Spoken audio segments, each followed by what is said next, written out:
नमस्कार सभी को। आज हम ऑनलाइन हिंदी कक्षा में साखियाँ एवं सबक पाठ को पढ़ेंगे। आप सबका ऑनलाइन हिंदी कक्षा में स्वागत है। मैं सबक 5 में आप सबका स्वागत करता हूँ। साखियाँ एवं सबक क्षितिज भाग 1 कक्षा 9वीं अ पाठ्यक्रम से ली गई है।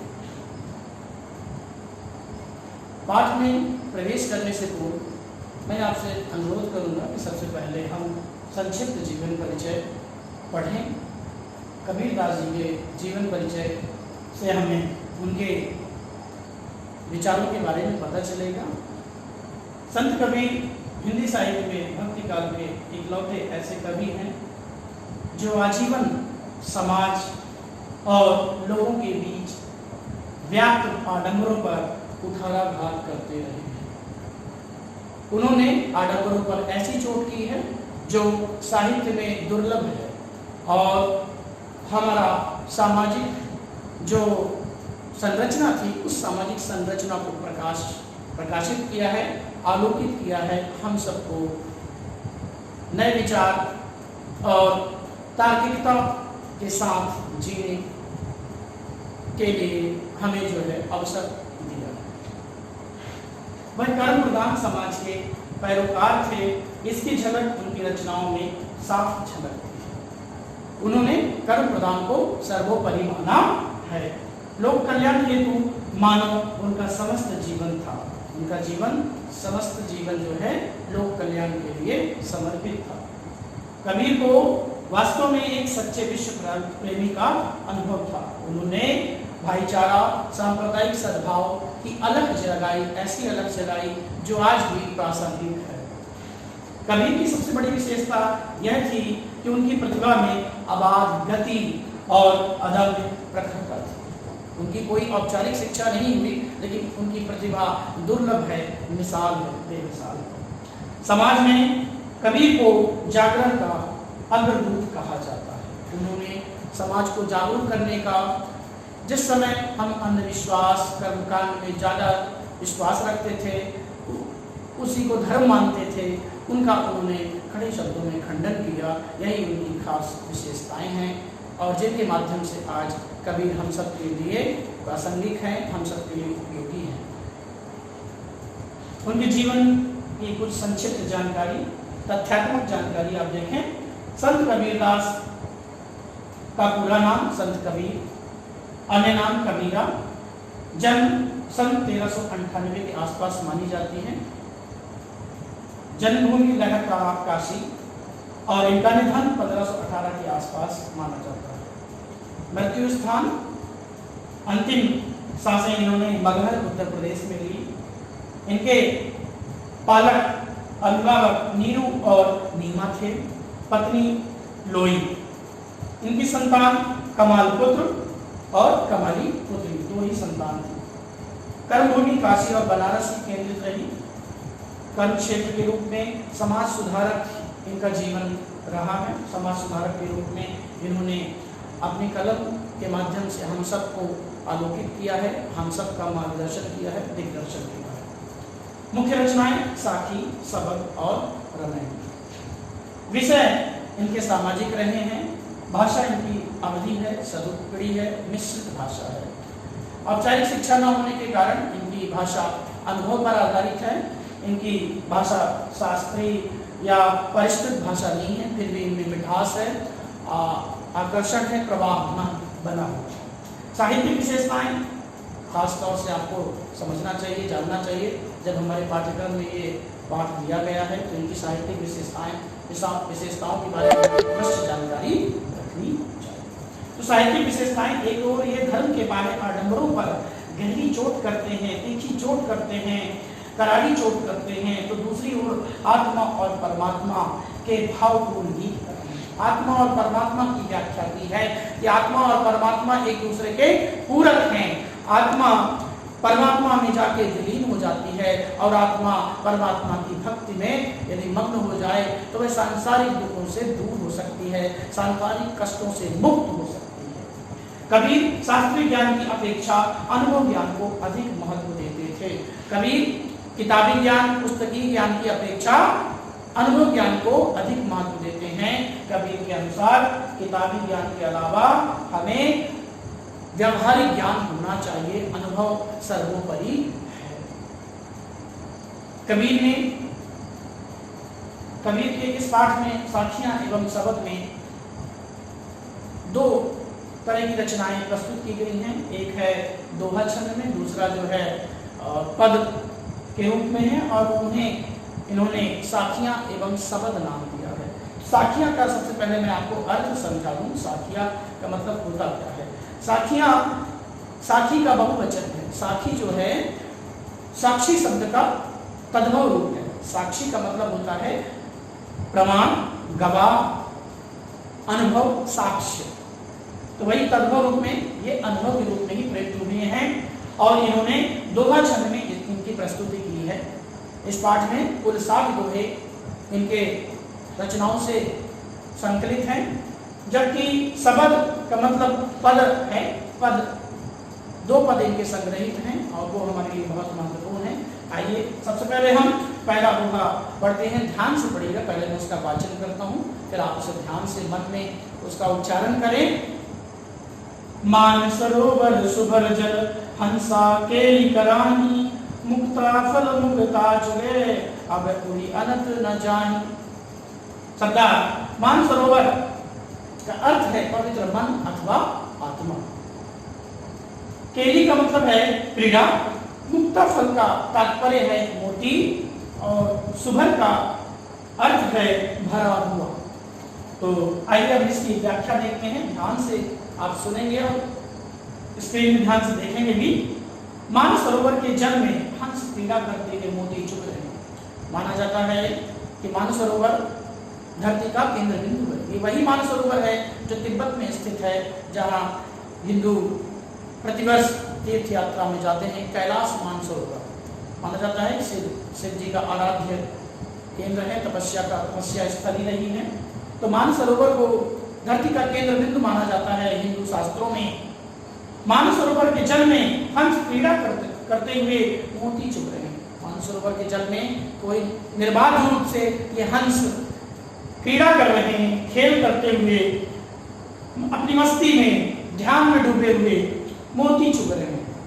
उन्हें इस क्रीड़ा में इतना आनंद अनुभव हो रहा है कि वे इस क्रीड़ा को छोड़कर या इस खेल को परित्याग कर इस आनंद की अनुभूति को छोड़कर वे कहीं नहीं जाना चाहते हैं, अन्यत्र नहीं जाना चाहते हैं। इसके बारे में दूसरा इनके पास उपाय ही नहीं है, या ये दूसरे चिंतन के बारे में सोचते ही नहीं है, या उनके पास अवसर ही नहीं है।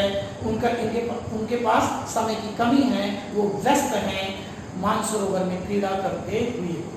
ठीक इसी प्रकार मनुष्य की आत्मा के संबंध में प्रकाश किया गया है कि हंस आत्मा के रूप में, मनुष्य की आत्मा के रूप में खुद यदि ईश्वर भक्ति में लीन हो जाए, जिस प्रकार हंस क्रीड़ा में लीन है, खेल में लीन है, उसी तरह यदि हम अब ईश्वर भक्ति में लीन हो जाए, मनुष्य की आत्मा ईश्वर भक्ति में लीन हो जाए, मंत्र मुग्ध हो जाए, ध्यान मुग्ध हो जाए, तो हमें परम मोक्ष की प्राप्ति होगी, आनंद की प्राप्ति होगी। फिर उसका ध्यान कहीं नहीं भटकेगा, उसे प्रभु की भक्ति मिलने वाला आनंद और कहीं नहीं मिलेगा। वह प्रभु की भक्ति में ही मग्न रहेगा और इस मार्ग को छोड़कर वह दूसरी जगह जाने की नहीं सोचेगा, बिल्कुल नहीं सोचेगा, क्योंकि उसे परमानंद की प्राप्ति हो रही है। यहाँ पर पिछले दोहे में आपने देखा कि किस तरह से कबीर ने ईश्वर भक्ति के लिए ध्यान केंद्र के एक मुख्य विषय वस्तु की आवश्यकता बताई है। यदि हम ध्यान केंद्रित रखेंगे तो हमें ईश्वर भक्ति में सदैव प्रसन्नता अनुभव होगी, आनंद का अनुभव होगा। दूसरा दोहा ध्यान से सुनिएगा, ध्यान से पढ़िएगा।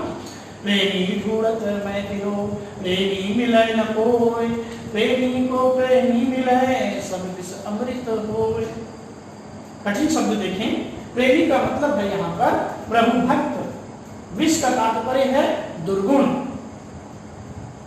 अब इसकी व्याख्या पर एक नजर डालें, ध्यान से सुनेंगे, समझेंगे से। संत कबीर कहते हैं कि मैं किसी सच्चे प्रभु भक्त को खोजने निकला। मैं अर्थात मानव, मैं किसी सच्चे प्रभु भक्त को संसार में खोजने निकला, परंतु यह इतना मुश्किल कार्य था, इतना प्रयत्न किया, कठिन श्रम किया, पर वह सारा परिश्रम निष्फल हो गया। मुझे प्रेमी भक्त, ईश्वर भक्त कहीं नहीं मिले। उनका मिलना दुर्लभ था, क्योंकि आज की दुनिया में दो सच्चे भक्तों का, आज के संसार में, आज के परिदृश्य में देखते हैं तो ये तो उन्होंने 600 साल पहले लिखे थे, और आज तो और भी कठिन है कि आज की दुनिया में दो सच्चे भक्तों का मिलना अत्यंत दुर्लभ है, बहुत ही दुर्लभ है। जब दो सच्चे भक्त, प्रभु भक्त आपस में मिलते हैं तो उनके बीच सारे मतभेद, द्वेष, विकार, ईर्ष्या, दुर्भावनाएं, दुर्गुण सभी शून्य हो जाते हैं, समाप्त हो जाते हैं। अर्थात पाप भी पुण्य में परिवर्तित हो जाता है और मन में पवित्रता रूपी अमृत का संचार हो जाता है। और जब हमारे मन में पवित्रता आती है तो हम सब के लिए हो जाते हैं। हमारे लिए कोई भी अपना और पराये का भावना, अपने और पराये की भावना समाप्त हो जाती है। इस तरह से कवि कहना चाहते हैं कि प्रेमी, सच्चे प्रेमी जब एक दूसरे से मिलते हैं, सच्चे प्रभु भक्त एक दूसरे से मिलते हैं तो उनके मिलने से सारी दुर्भावनाएं दूर हो जाती हैं। आवश्यकता है सच्चे प्रेमी को पहचानने की, आवश्यकता है अपने दुर्गुण दूर करने की। अगला दोहा ध्यान से सुने। हस्ती चढ़िए ज्ञान को सहज दुलीचा डारी, स्वानुप संसार है भूख न दे झक मारी। शब्दार्थ देखें। हस्ती का अर्थ है हाथी, दुलीचा का तात्पर्य है कालीन, और स्वान का अर्थ है कुत्ता। अब हम व्याख्या को ध्यान से समझेंगे। कवि का आशय है कि हमें ज्ञान रूपी हाथी की सवारी करनी चाहिए। हमें किसकी सवारी करनी चाहिए? ज्ञान रूपी हाथी की सवारी करनी चाहिए, क्योंकि हाथी पे जो सवार होता है उसे कोई बाधा नहीं पहुंचा सकता। इसलिए हमें सवारी किसकी करनी चाहिए? ज्ञान रूपी हाथी की सवारी करनी चाहिए। और उस पर सवारी करने से पहले सहज व्यवहार रूपी आसन बिछाना चाहिए। कौन सा आसन बिछाना चाहिए? सहज व्यवहार रूपी आसन बिछाकर उस पर सवार होकर समाज की निंदा की परवाह किए बिना निरंतर अनवरत लगातार अपने कर्म मार्ग पर आगे बढ़ते रहना चाहिए।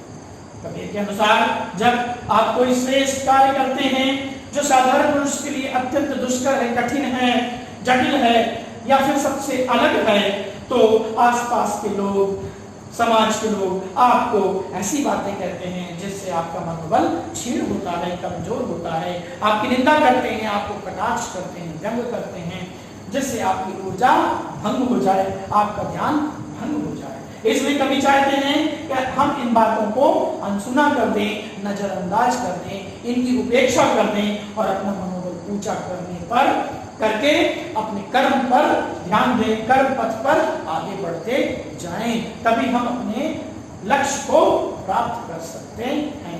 तो कबीर ने यहाँ पे ज्ञान की विशेषता बताने के साथ साथ हमें कर्म मार्ग पर आगे बढ़ने की प्रेरणा दी है। अगला दोहा ध्यान से सुनेंगे। पका पकी के कारण सब जग रहा भुला, निरपक होई के हरि भजय सोई संत सुजान। कितने सुंदर शब्दों में अपनी बात कही है कबीर ने, सोई संत सुजान। सुजान कौन है? सुजान का तात्पर्य सज्जन। यहाँ पे थोड़ा कठिन शब्द सबसे पहले देखें। पका पकी का मतलब होता है पक्ष, विपक्ष। कारणे का मतलब कारण, सुजान का मतलब सज्जन, और निरपक का तात्पर्य है निष्पक्ष। पका पकी, पक्ष विपक्ष में पढ़। व्याख्या देखें। कवि के अनुसार बिना किसी द्वेष भाव के निष्पक्ष होकर प्रभु की भक्ति करना ही मोक्ष प्राप्ति का एकमात्र मार्ग है। हम लोग आज के वर्तमान समय में पक्ष और विपक्ष में पढ़कर अपना मूल्यवान समय नष्ट कर देते हैं। कोई हिंदू अपने आप को श्रेष्ठ कहता है, कोई मुस्लिम अपने आप को श्रेष्ठ कहता है। दोनों अपने धर्म की व्याख्या करते हुए अपनी मूल्यवान जीवन लीला समाप्त कर लेते हैं, कर्म की तरफ ध्यान नहीं देते हैं। इसी और ध्यान खींचने के लिए कवि ने हम सबको प्रेरित करते हुए कहते हैं कि हमें पक्ष विपक्ष में नहीं पढ़ना चाहिए। जो तो एक दूसरे को जाति, धर्म, आर्थिक आधार पर नाना प्रकार से छोटा बड़ा समझते हैं, वे लोग सच्चे मन से प्रभु की भक्ति नहीं कर पाते। जिनके मन में भेदभाव पहले से स्थित होता है, उनका मन कलुषित होता है, कलंकित होता है, वे ईश्वर भक्ति नहीं कर सकते। अगर ईश्वर भक्ति का दावा करते हैं तो केवल दिखावा करते हैं, ढोंग करते हैं, उनसे हमें सतर्क रहना चाहिए। इसलिए उन भेदभावों से ऊपर उठकर निष्पक्ष मन से भगवान की, ईश्वर की भक्ति करनी चाहिए, तभी हमारा कल्याण हो सकता है। वही सज्जन कहलाता है। सज्जन कौन कहलाता है? जो आपस में भेदभाव ना करे, धार्मिक उन्माद को बढ़ाए ना, दोनों धर्मों को, सभी धर्मों का समान रूप से आदर करे, वही व्यक्ति सज्जन कहलाता है, वही व्यक्ति साधु कहलाता। कभी अपनी बात कहने में, सरल तरीके से अपनी बात कहने में बिल्कुल सक्षम रहे हैं कि सज्जन व्यक्ति की चारित्रिक विशेषताएं क्या होती हैं। अगला दो ध्यान से सुनिएगा। हिंदू मुआराम कही, मुसलमान खुदाई, कहे कबीर सो जीविता, जो दूह के निकट न जाई। कठिन शब्द देखें। दूह का मतलब होता है दोनों, निकट का मतलब होता है पास, समीप, नजदीक। मुआ का मतलब होता है नकारा, तुच्छ।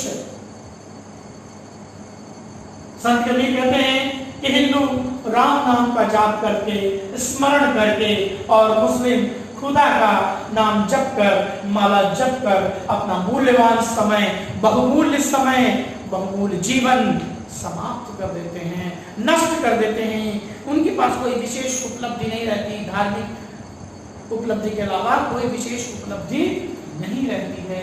कबीरदास जी कहते हैं, उनका आशय यह है कि हिंदू मुस्लिम दोनों के एक ही ईश्वर हैं। उनके नाम अलग अलग हो सकते हैं, राम और रहीम, पर दोनों ईश्वर के ही रूप हैं। दोनों में कोई अंतर नहीं है, दोनों एक ही हैं। इसलिए हमें आपस में भेदभाव छोड़ देना चाहिए और मानवता में ध्यान केंद्रित करना चाहिए। हिंदू हो चाहे मुसलमान हो, दोनों मानव हैं। अतः सच्ची सेवा तभी हो सकती है जब हम मानव सेवा पर ध्यान दें, तभी हम सच्चे ईश्वर को प्राप्त कर पाएंगे, जब हम मानव की निस्वार्थ सेवा करें। वही व्यक्ति अपने कर्मों से अमरत्व को प्राप्त हो जाता है, अमर हो जाता है। वही व्यक्ति हमेशा याद किया जाता है जिसने मानव समाज के लिए सेवा की हो। जैसे गांधी जी, वर्तमान समय में जैसे गांधी जी का बड़े आदर से नाम लिया जाता है। उन्होंने संपूर्ण भारत के लिए, मानव सेवा के लिए अपना सर्वस्व जीवन निछावर कर दिया, समर्पित कर दिया। बड़ी अच्छी तरीके से उदाहरण कबीर ने दिया है और यहाँ पर अपनी बात कही है। उनको मैंने गांधी जी से इसलिए जोड़ा कि गांधी जी मानव सेवा के सबसे बड़े पुजारी, वर्तमान में सबसे बड़े उदाहरण हैं। आइए देखते हैं अगला दोहा। कामा फिर कासी भया, राम ही भया रही, मोट चूड़ में गा भया, बैठे कबीरा जी। कठिन शब्द देखें, जटिल शब्द देखें, उनके अर्थ देखें। काबा का तात्पर्य है मुस्लिम तीर्थ स्थल, काशी का आशय है हिंदू तीर्थ स्थल। मोट चून का मतलब है मोटा आटा, जीव यानी भोजन करना। इसके पश्चात हम व्याख्या को ध्यान से सुने। इस दोहे की क्या व्याख्या है, क्या इसका अर्थ है, क्या इसका भावार्थ है। कवि कहना क्या चाहते हैं? प्रस्तुत दोहे में कबीरदास जी ने हिंदू और मुसलमान के आपसी भेदभाव को नष्ट करने का संदेश दिया है। किसका संदेश दिया है? कि धार्मिक भेदभाव को हम नष्ट करें। ठीक है ना? उस समय हिंदू मुस्लिम दो मुख्य धर्म थे। आज के तारीख में, आज के परिदृश्य में हमारे देश में कई धर्म हैं। हम उन सभी धर्मों की बात करेंगे। ठीक है? हिंदू मुसलमान के आपसी भेदभाव को, मतलब धार्मिक भेदभाव को नष्ट करने का संदेश दिया है।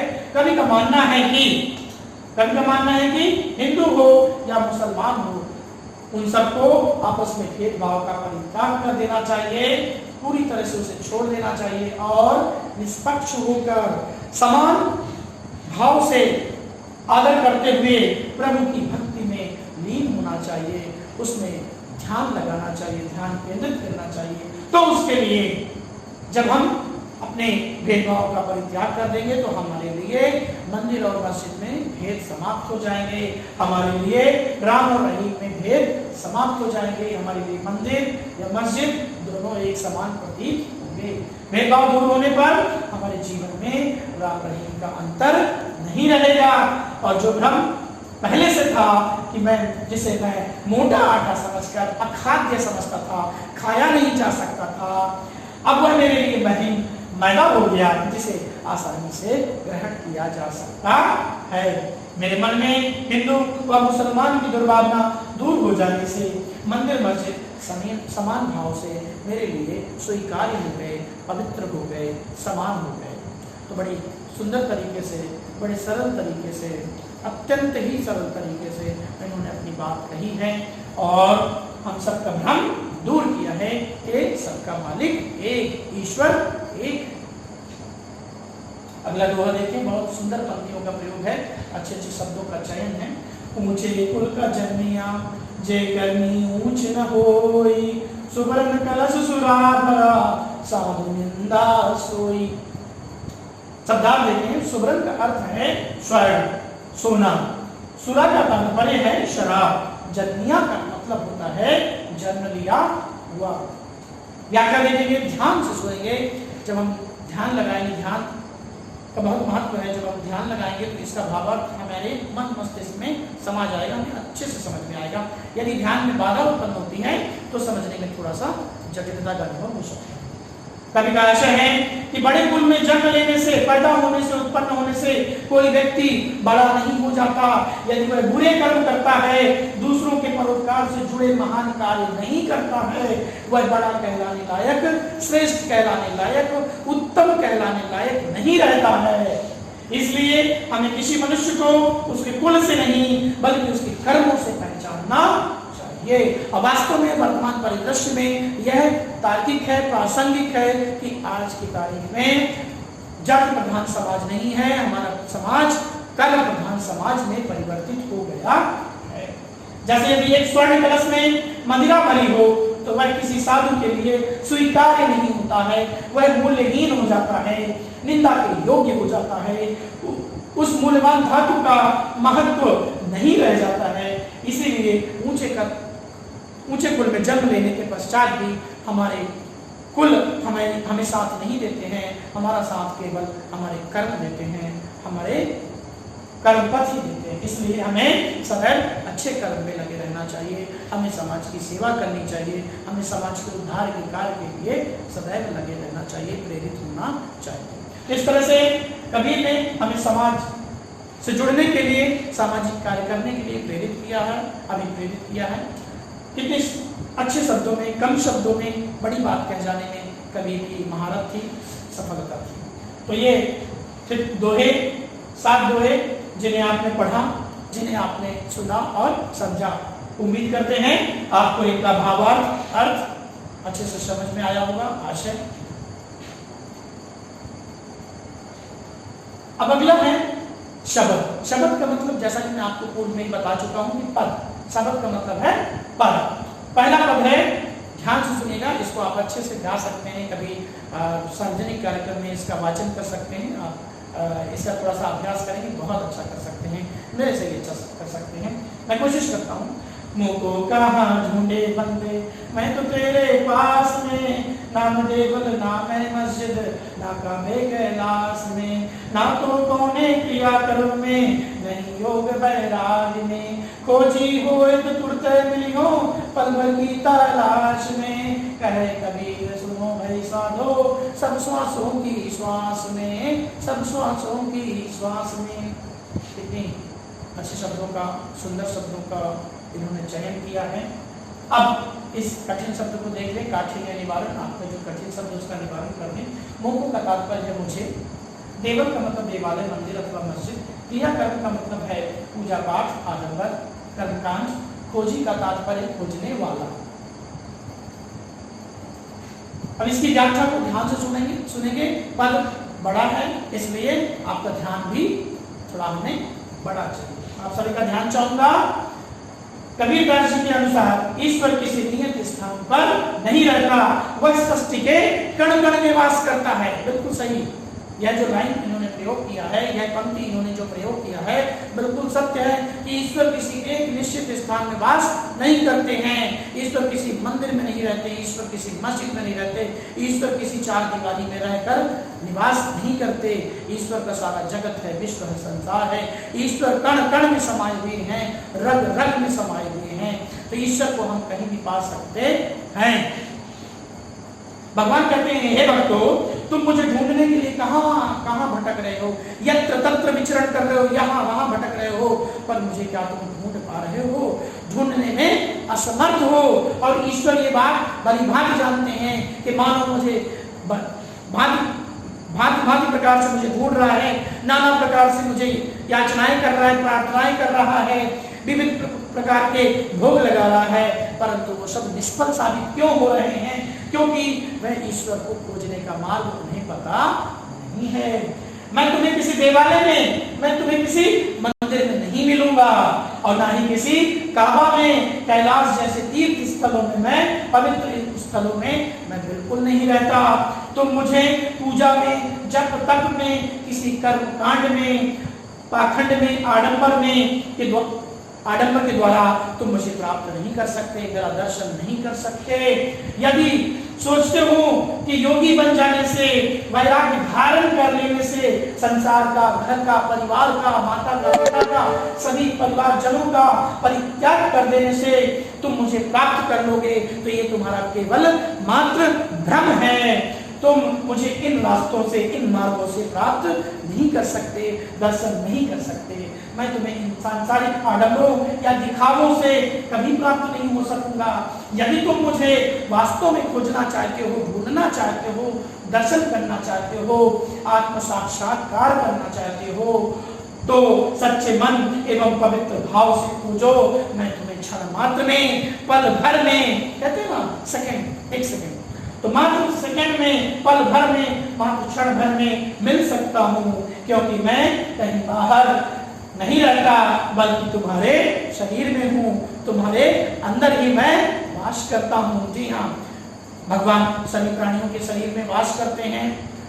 कभी कहते हैं कि हे सज्जनों, हे साधुजनों, जो तुम मुझे संसार में भांति भांति प्रकार से, नाना प्रकार से, विविध प्रकार से तुम मुझे ढूंढते हो, खोजते हो, वह सब निष्फल है, वह सब बेकार है। ईश्वर हमारी सांसों में समाया हुआ है। ईश्वर हमारे कहाँ समाया हुआ है? सांसों में समाया हुआ है। ईश्वर हमारे हृदय में है, ईश्वर हमारे मन में वास करते हैं। अतः अपनी आत्मा में मुझे खोजो, मैं तुम्हें अवश्य दर्शन दूंगा। और दर्शन कब दूंगा? जब तुम्हारा सच्चा मन होगा, पवित्र मन होगा। पवित्र मन और सच्चा मन किसे कहते हैं? जिसके अंदर भेदभाव ना हो, जिसके अंदर ऊंच नीच ना हो, जिसके अंदर समान धारणाएं हो, जो सभी का आदर करता हो। अपनी आत्मा को जान लेने पर आपको ईश्वर के दर्शन अवश्य होते हैं, ऐसा कबीर का कहना है। और कबीर का ही नहीं कहना है, सभी सज्जनों का कहना है, सभी संत ऋषि मुनियों का कहना है। और यह अनुभव के आधार पर कहा जा रहा है, बिल्कुल सत्य और तार्किक कहा जा रहा है कि हम सबसे पहले अपने को जाने, उसके बाद हम ईश्वर के दर्शन अपने हृदय में कर सकते हैं। उसके लिए कुछ सावधानियां बरतने के लिए कहा गया है। उम्मीद करता हूँ आपको समझ में आया होगा। अगला पद है, दूसरा पद है। दूसरा शब्द ध्यान से सुनिएगा, ये उससे भी अच्छा शब्द है। पहले शब्द में हमको ईश्वर दर्शन के लिए प्रेरित किया गया है कि हमें ईश्वर कैसे मिल सकते हैं। आडंबरों, पाखंडों और अंधविश्वासों से बचने के लिए सलाह दी गई है। तार्किकता का और वैज्ञानिक सोच के लिए हमें प्रेरित किया गया है। दूसरा पद है, यहाँ ज्ञान के महत्व के संबंध में आप सबका ध्यान खींचा गया है कि ज्ञान के आंधी आने से होता क्या है। सबसे पहले हम पद का उच्चारण करें, उसका वाचन करें, ध्यान से सुनिएगा। संतो भाई आई ज्ञान की आंधी, ब्रह्म की चाटी समय उड़ानी, माया रही न बांधी, हिति चित्त की द्वय चूर्ण की रानी, मोह वरिंदा टूटा, तृष्णा छानी परी घर ऊपर, कुमुद का भाला टूटा, जोग जुगत करी संतो बांधी, निर्चो चुवै न पानी, कूड़ कपट का या कनिकस्या, हरि की गति जब जानी, आंधी पीछे जो जल बूटा, प्रेम हरि जन बीना, कहे कबीर भान के घटे, उदित भया तम कीना, उदित भया तम कीना। बहुत ही सुंदर संयोजन, वर्ण विन्यास आप देखें, मतलब शब्दों के जादू है। इतनी अच्छी प्रस्तुति वास्तव में आज के कवियों के लिए दुर्लभ है, मुश्किल है, दुष्कर है, जटिल है, कठिन है। नामुमकिन तो नहीं, अत्यंत कठिन जरूर है। शब्दों के वाकई में जादूगर, इनको शब्दों का अजायब घर कहा जाता है। अजायब घर मतलब इनके पास अजब गजब के शब्द हैं, नए शब्द गढ़ने रचने में इनकी महारत थी, इनका कोई सानी नहीं। कठिन शब्दों का निवारण आप देखें, टाटी का तात्पर्य है बांस अथवा बांस आदि का पर्दा, थूनी का मतलब है लकड़ी की टेक, बरिंदा का आशय है छप्पर की मोटी लकड़ी अथवा बल्ली, छानी का मतलब है छप्पर, भांडा फूटा यानी भेद खुल जाना, नीचो मतलब थोड़ा भी, चुबे का अर्थ है रिश्ता, बूटा का मतलब है वर्षा, अभिना का तात्पर्य है छीन होना, कमजोर। इतनी सुंदर शब्दों की व्याख्या कोशिश करते हैं, आप सब ध्यान दीजिएगा। पद बड़ा था तो आपको ध्यान भी ज्यादा देना होगा। कबीर कहते हैं कि जिस प्रकार आंधी के आने से कमजोर झोपड़ी तहस नहस हो जाती है, कमजोर झोपड़ी मतलब कमजोर चारित्रिक विशेषताओं वाला, थोड़ी सी झंझावात आता है, थोड़ी सी संसारिक समस्याएं आती हैं तो वह विचलित हो जाता है, उसी को आंधी के रूप में यहाँ पर प्रस्तुत किया गया है कि जिस प्रकार आंधी के आने से कमजोर झोपड़ी तुरंत नष्ट हो जाती है, तहस नहस हो जाती है। तो झोपड़ी में क्या होती है अंदर की चीजें, उन सब का वर्णन किया गया है कि झोपड़ी सबसे पहले उसकी टाटी उड़ जाती है, टाटी मतलब उसके पर्दे, उसकी दीवार जो बांस के बने हुए होते हैं वह नष्ट हो जाते हैं, उड़ जाते हैं, उसके बंधन जो रस्सियां होती हैं वह खुल जाती हैं, जिन खंभों पर वो टिकी होती है वे खंभे धराशायी हो जाते हैं, गिर जाते हैं। फलस्वरूप छत को रोकने के लिए एक खंभे से दूसरे खंभे तक बलिंडा का प्रयोग होता है, मोटी लकड़ी का प्रयोग होता है, वह खंडित हो जाता है, वह टूट जाता है। बलिंडा टूटने पर छत गिर जाती है, जिससे झोपड़ी के अंदर के भाड़े बर्तन उपयोगी वस्तुएं सब टूट जाते हैं, नष्ट हो जाते हैं, खंडित हो जाते हैं। जिनकी झोपड़ी अच्छी युक्ति से लगाई जाती है, बनाई जाती है, उन पर आंधी का प्रभाव नहीं पड़ता है। जिन मानवों की चारित्रिक विशेषताएं होती हैं उन पर सांसारिक समस्याओं का, चिंताओं का कोई दुष्प्रभाव नहीं होता है। अर्थात जो झोपड़ी अच्छे युक्ति से, अच्छे योजना से बनाई जाती है उन पर आंधी का प्रभाव नहीं होता है, उनमें एक बूंद भी पानी नहीं घुसता है।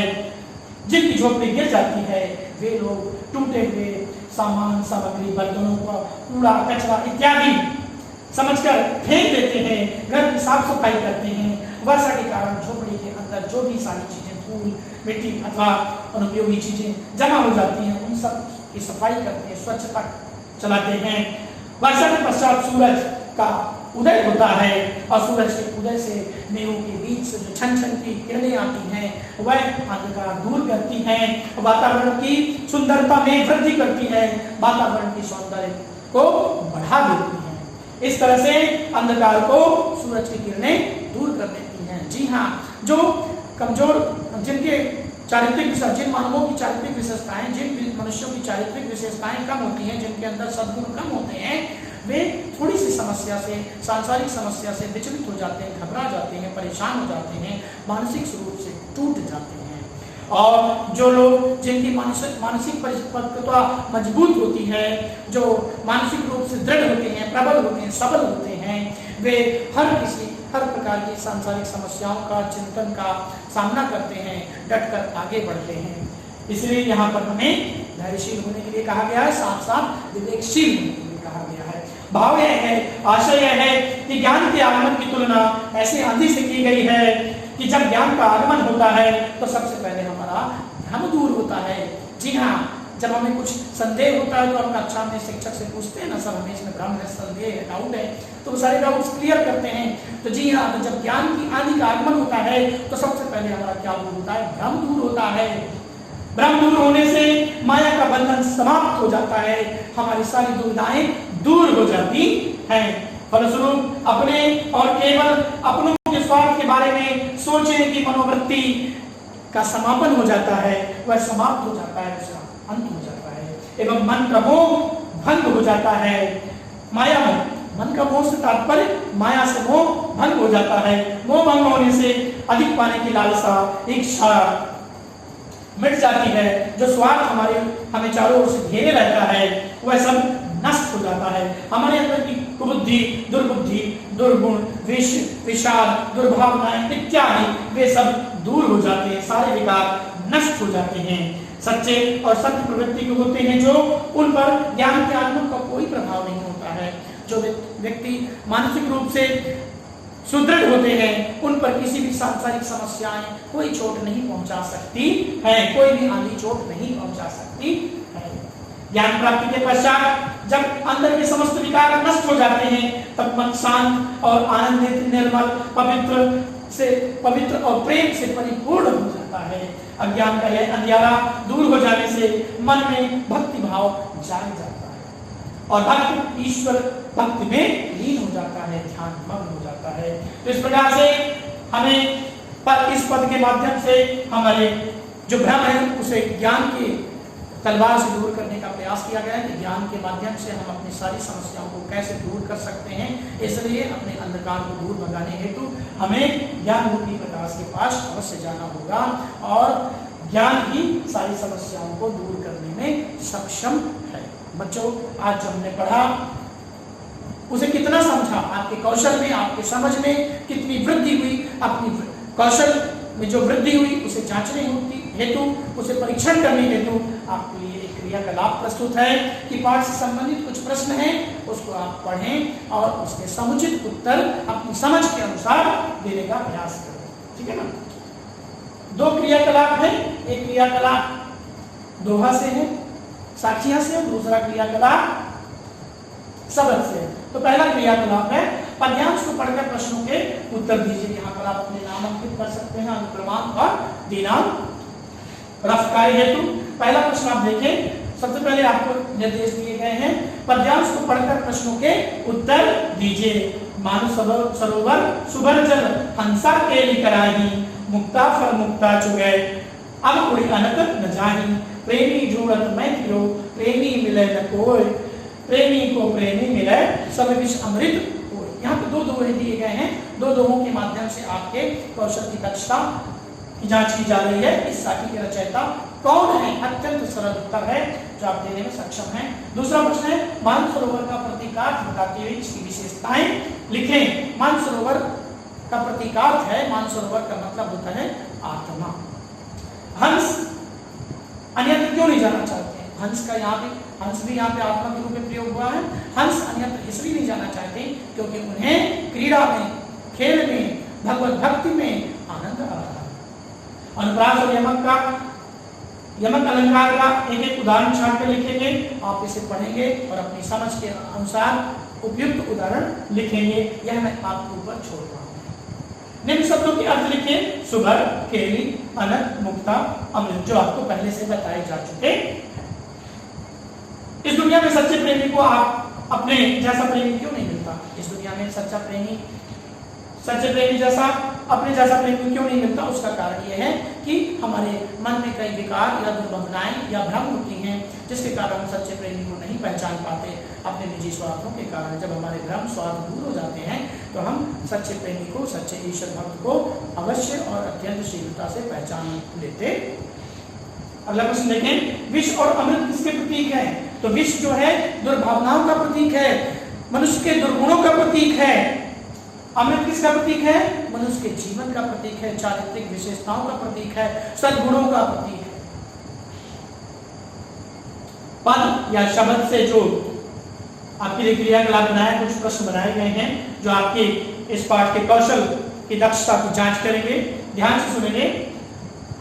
प्रस्तुत पद्यांश को पढ़कर नीचे लिखे प्रश्नों के उत्तर दीजिए। पद्यांश लिखिएगा, मुंह को कहाँ ढूंढे बंदे, मैं तो तेरे पास में, ना मैं देवल, ना मैं मस्जिद, ना काबे कैलाश में, ना तो कौने क्रिया कर्म में, नहीं योग वैराग में, खोजी हो तो तुरते नहीं हो, पल भर की तलाश में, कहे कबीर सुनो बेसालो, सब श्वासों की श्वास। प्रस्तुत काव्यांश के कवि का क्या नाम है? फिर से पुनः आपके पास अत्यंत सरल प्रश्न है और इसका उत्तर आप दे पाएंगे। मोको और तेरे शब्द किसके लिए प्रयोग हुए हैं? पहले प्रश्न का उत्तर आपकी समझ पर निर्भर है, मुझे उम्मीद है आप उसका उत्तर दे सकेंगे। दूसरा प्रश्न, मोको और तेरे शब्द किसके लिए प्रयोग हुए हैं? तो मोको और तेरे शब्द, मोको मतलब मुझे, अर्थात ईश्वर अपने आप को कहते हैं तुम मुझे कहाँ ढूंढ रहे हो। ठीक है ना, मुझे से मतलब मानो से नहीं, ईश्वर अपने आप को कहते हैं मुझे तुम कहाँ ढूंढ रहे हो। तेरे का मतलब भक्त को कहा गया है। ईश्वर को पाने के लिए कौन कौन सी क्रियाएं करते हैं? भक्त लोग, प्रेमी लोग ईश्वर को पाने के लिए नाना प्रकार की क्रियाएं करते हैं, कर्म कांड करते हैं, माला जाप करते हैं, तीर्थाटन करते हैं, और भी कई प्रकार के कर्मकांड करते हैं, परंतु वे सब निष्फल हो जाते हैं। श्वासों की श्वास से करने का क्या आशय है? श्वासों की श्वास से करने का आशय यह है कि ईश्वर सभी प्राणियों की श्वास में निवास करता है। श्वासों की श्वास में सामूहिक बात की जा रही है। खोजी व्यक्ति पल भर में किसे ढूंढ सकता है? तो खोजी व्यक्ति यदि सच्चा है, उसका मन पवित्र है, उसके मन में कलुषित भावनाएं नहीं है, तो वह पल भर में, क्षण मात्र में ईश्वर के दर्शन कर सकता है। ईश्वर के दर्शन वह अपने मन में कर सकता है, आंतरिक दर्शन कर सकता है, उनसे प्रेरणा पा सकता है, सद्मार्ग के लिए प्रेरित हो सकता है। बच्चों, ये पाठ यहीं पर समाप्त होता है। आप सबका बहुत बहुत धन्यवाद। आपने ध्यानपूर्वक, धैर्यपूर्वक इस पाठ का आनंद लिया, रसास्वादन किया, फिर मुझे सुना और समझा। आप इस पाठ को दोबारा देखने के लिए YouTube में देख सकते हैं। बहुत बहुत धन्यवाद आप सभी का। नमस्कार।